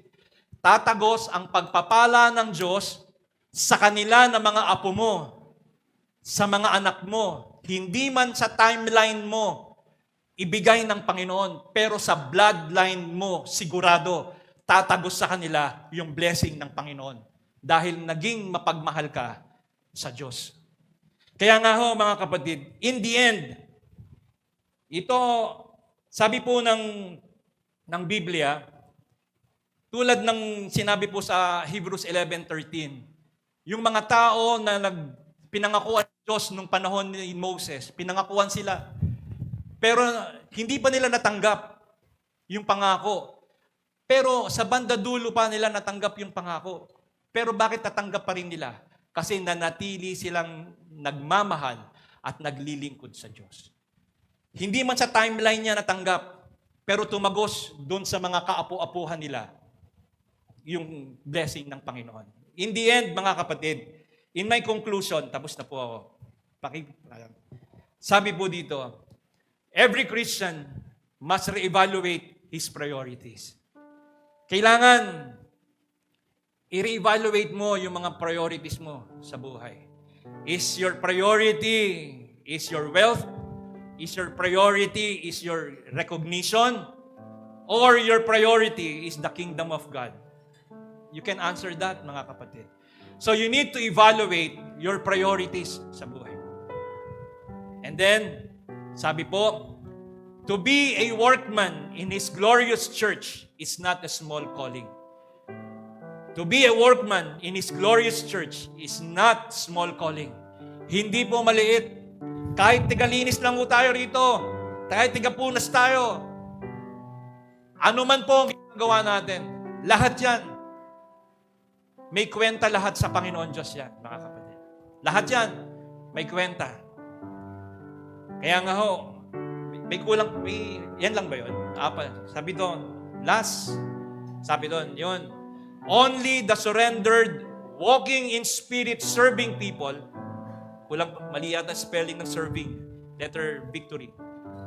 Only the surrendered, walking in spirit, serving people, can truly rejoice and live in the joy of the Lord.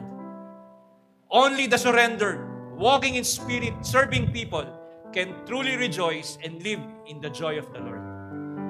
If you face disappointments in life, shattered dreams and shattered hopes, stand in the big stone.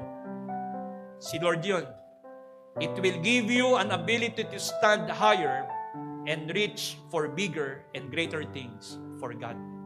Mga kapatid, huwag tayong ma-disappoint kung meron man tayong mga failings sa buhay natin, mga failures sa buhay natin. Don't stop. Don't quit. God told me to tell you, just don't give up. Kahit pagtawanan ka pa ng kaibigan mo, kahit pagalitan ka ng magulang mo, dahil sumasamba ka sa Kanya, dahil naglilingkod ka sa Diyos, huwag kang panghinaan ng loob. Ano ba yung mga bagay na hanggang ngayon ayaw mong bitawan? Ano ba yung mga kasalanan mo na hanggang ngayon nandyan pa sa'yo? Napilit, inalalagay ng dyablo sa isip mo. Pinatawad na kita, anak, tinapon ko na yan. Pero yung dyablo, nilalagay pa rin niya sa isip mo, Lord, kasi ganito eh. Kaya yun yung mga bagay na nagiging dahan para hindi ka makapaglingkod ng maayos sa Panginoon Diyos. Don't live in your ashes, mga kapatid. Huwag tayong mamuhay doon sa mga ashes, sa mga abo. Wag. We need to forward. Move forward, mga kapatid. Pag nararamdaman mo na nanghihina ka spiritually, surround yourself with right people. Only the surrendered, walking in spirit, serving people can truly rejoice and live in the joy of the Lord. Pag sinuko mo, doon mararamdaman mo, mga kapatid, na kahit meron kang mabigat na problema, kahit may pinagdadaanan kang mabigat na suliranin sa buhay mo, may itataas mo pa rin ang kamay mo at makakasamba ka pa rin ng may kagalakan sa puso mo. Dahil ang Diyos ang naging dahilan kung bakit naging maganda ang resulta ng problema mo. Amen, mga kapatid. Salamat po sa Panginoon at palapakan natin ang malakas ng Diyos. Sige mga kapatid, at nanyahan ko po lahat kayo na magsitayo. Totoo nga, Panginoon, ano kaya ang mga ashes na hanggang ngayon hawak-hawak mo? Kapatid, anuman ang mga abo na hawak-hawak mo pa hanggang ngayon, umalis ka na dyan. Bitawan mo na. Ano pa ang mga kabigatan na hawak-hawak mo ngayon para hindi ka lumago spiritually? Tanggalin mo na, alisin mo na. Ano yung mga bagay na naging dahilan ng pagbagsak mo, na palaging inaalaala mo yung bagsak na yon at hindi ka makapag-move on doon sa mga pangyayari ngayon? Kalimutan mo na rin yon. The Lord has a great plan. The Lord has a great purpose sa buhay mo. Huwag natin hayaan na ma-overestimate natin ang laki ng problema sa buhay natin at ma-underestimate naman natin ang laki ng Diyos sa buhay natin. Lord, maraming pong salamat sa iyo, Panginoon. Tulungan mo ho kami na amin na po itong mabitawan, Panginoon, ang mga abo, mga bagay, Panginoon, na niluma mo na hindi na namin dapat pangbalikan sa buhay namin. Lord, alisin mo ako doon. Alisin mo kami ron, Panginoon, sa lumang bagay na hanggang ngayon, pinapaalala pa rin sa amin ng dyablo, Panginoon. Lord, alisin mo po ito. Huwag mo po kaming hayaan na manatili sa abo, Panginoon, ng mga nakalaan. Mga abo ng nakalipas, abo ng nakaraang bagay, mga failure sa buhay namin. Tulungan mo kami, Panginoon. Salamat po, O Diyos. Salamat po sa kaligtasan. Salamat po sa apoy, sa init ng aming pagmamahal sa iyo. Salamat po sa patuloy niyo pong pagkalinga sa amin, Panginoon. Sa panahon na nanghihina po ang aming pananampalataya. Sa panahon na ang bigat ng aming mga problema. Sa panahon na may hindi magandang report ang doktor, Panginoon Diyos, huwag mo pong hayaan, Panginoon, na panghinaan kami ng loob. Umbis na tumingin kami sa iyo, ang tinitignan namin ang laki ng problema namin, Panginoon, bigyan mo kami ng pananampalataya. Bigyan mo kami ng matibay na pananalig sa iyo na anuman ang dumaan sa buhay namin, ay hindi ho kami makakalimot na tumawag sa iyo, Panginoon Diyos, at ikaw ang maging priority ng aming buhay. Salamat po, Ama naming Diyos, at hayaan po ninyo, Ama, ang mga napag-usapan namin ngayong umaga ay maitanim namin sa puso't isipan namin, Panginoon, na manatili po kaming mainit at nag-aapoy ang aming pagdilingkod sa iyo, Panginoon Diyos. At huwag kaming manatili na mamuhay sa abo ng mga nakalipas na bagay na pilit na nilalagay ng demonyo sa aming isip at sa aming buhay. Hayaan po ninyo, Ama naming Diyos, na ang aking mga kapatid ay magsitibay, Panginoon, sa panahon na sila po ay nanghihina spiritually, ay panatiliin mo kaming maging matibay at mainit pa rin na naglilingkod sa iyo. Salamat. Maraming pong salamat, Ama. Ito ang dalangin namin sa iyo. Sa matamis at makapangyarihang pangalan ni Jesus.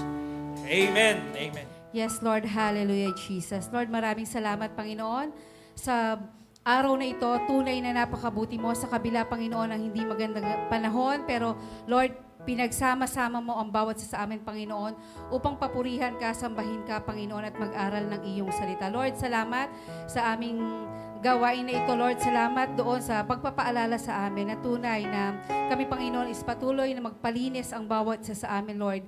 Hindi lang sa buhay namin na physical, Lord, higit yung aming emotional, spiritual, Lord, at higit yung mental ng bawat isa. Sa pamamagitan, Lord, yung mga ashes na meron sa buhay namin, Lord, salamat. Patuloy na dalangin namin na lahat ng ito, anuman yung mga residues, Lord, yung mga past, Panginoon, ng mga traumas, mga negatives, Panginoon, ng mga experiences ng bawat isa na nag-hold back sa bawat isa sa amin, Lord. Jesus' name, Lord, pakalinisin mo ang lahat ng ito, Panginoon. Father God, kami ay patuloy na nananalangin, Panginoon, na pakalinisin mo, Lord, yung puso, yung isipan ng bawat isa sa amin sa pamamagitan ng iyong fire, Lord. Purify us, O Lord, mula sa aming mga emotional, Panginoon, na mga scars, Panginoon, in Jesus' name. And we declare then po, Panginoon, yung freedom from our mga emotional baggages, Lord, mga anxieties, stress, Panginoon, in Jesus' name, Lord. Naniniwala kami at nananampalataya na lahat ito, Panginoon, is winasak mo sa pamamagitan ng pangalan ng iyong anak na si Jesus, O God. At ganoon din, Panginoon, grant us, Panginoon, yung forgiveness towards doon sa mga tao na nakasakit po sa amin, sa mga tao, Lord, na patuloy, Lord, na nagbibigay ng kasakitan at mga bagay, Lord, na hindi kami, Panginoon, nakakatuloy, Panginoon, sa paglilingkod sa iyo, Panginoon. Bagkos, Panginoon, alisin mo sa puso namin, Lord, anuman yung mga bitterness, mga hatred, Lord, na nagiging hadlang din, Panginoon, para hindi kami makapagpatuloy ng paglilingkod sa iyo, God. Holy Spirit empowers us, O Lord. Hayaan mo, Panginoon, na yung mga regrets, mga mistakes, Panginoon, is maalis ito, Panginoon, at bagkos embrace namin, Panginoon, yung new beginnings sa buhay ng meron kami, Panginoon. And we bind din, Panginoon, anuman, Panginoon, kinakas out namin, anuman yung mga sorrows, mga grief, Lord, in Jesus' name, mga bagay, Lord, na patuloy, Panginoon, na nag-hold back sa mga bagay, Lord, sa puso at isipan ng bawat isa sa amin. Bagos, Panginoon, i-embrace ng bawat isa sa amin yung joy, yung hope, Panginoon, na tunay na ikaw na aming Diyos ang patuloy na naglalagay nito sa puso namin. And Lord, fill us, Panginoon, ng kapayapaan, Panginoon, yung pagmamahal, O Lord, sa bawat isa, Panginoon, na tunay, anuman yung past na mga pains namin in Jesus' name. Lahat ito, Panginoon, lahat ng mga ashes na ito, Panginoon, is tunay, O God, na inalis mo na sa buhay ng bawat isa. At sa pamamagitan ng pananampalataya ng bawat isa, Panginoon, we claim restorations, Panginoon. Panginoon, ganun doon, Panginoon, na tunay, O God, na lahat ng emotional wounds ng bawat isa, Lord, is pinagaling mo na, O God. Father God, maraming salamat din, Panginoon, sa mga salita mo na nagbibigay sa amin ng tunay na guide, Panginoon, sa mundong ito, na ang katotohanan, Panginoon, is tunay, Panginoon, na mag-illuminate sa buhay ng bawat isa sa amin. Nang sa ganun, anuman, Lord, yung mga karamdaman, anuman, Panginoon, yung kailangan ng healing sa lahat ng aspeto ng buhay namin, Lord, is pinagaling mo na, Panginoon, in Jesus' name, Lord. At ngayon, Panginoon, is we celebrate, Panginoon, your goodness, your faithfulness, your love, Panginoon, sa buhay ng bawat isa at higit, Panginoon, ang iyong awa, Lord. Lord, salamat, Panginoon, sa buhay ng aming Pastor Dong, Panginoon, na patuloy na ginagamit mo, Panginoon, upang lahat kami, Lord, is enlightened, Lord, sa mga salita niya, salita mo, Lord, na Panginoon, nagiging daluyan siya, Lord. Dalangin po namin ang aming Pastor Dong na lagi mo siyang ingatan, ilayo sa lahat ng klase ng sakit at kapahamakan. Gayon din ang kanyang buong sambahayan, Lord, na hindi niya kasama ang kanyang mag-ina, si Ate Juan, na ganoon doon si Ate Dang nasa ibang bansa. Panginoon, patuloy na dinadalangin po namin ang kanyang mag-ina sa malayong lugar kung saan, Lord, nawa, kung paano ba, Panginoon, iniingatan si Pastor Dong, ganun din, iba yung pagproteksyon ng pag-iingat ang gawin mo, Panginoon, sa aming mga kapatid na ito. Ganun din kay Astrid. At yung trabaho, negosyo na meron ng pamilyang ito, patuloy, Lord, na naingatan mo po ito nang sa ganun, hindi lang sila mapagpala para sa kanilang pamilya, kundi mapagpala din nila, Panginoon, ang mga taong nasa paligid nila, Panginoon. At lahat kami, Lord, na dumalo sa gawain ito. Patuloy, Lord, na dinadalangin namin na lahat ng napakinggan namin, Lord, na mga salita mo sa araw-araw ng aming buhay, nawa, Panginoon, is tunay, O God, na maisabuhay ng bawat isa sa amin at ma-impart namin ito sa mga pamilya na meron kami. At nawa, Panginoon, sa mga gawain gawain, ang mga susunod na mga gawain pa namin mula sa 40 nights prayer and fasting, Panginoon.